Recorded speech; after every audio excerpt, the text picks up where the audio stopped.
এই বাংলাদেশের মাটিতে মানুষকে নির্যাতিত হতে দেখেছি।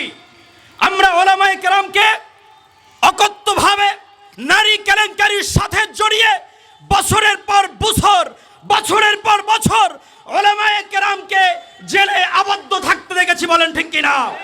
সম্মানিত সুধী, স্বাধীন সার্বভৌম বাংলাদেশে আমরা আর পরাধীনতার শৃঙ্খলে আবদ্ধ হতে চাই না।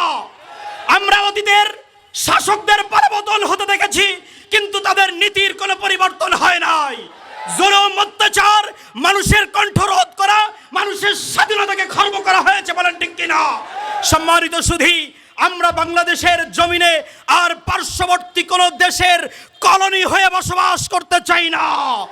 আমরা স্বাধীন করেছি 1947-এ ভারত উপমহাদেশকে স্বাধীন করেছে ওলামায়ে কেরাম।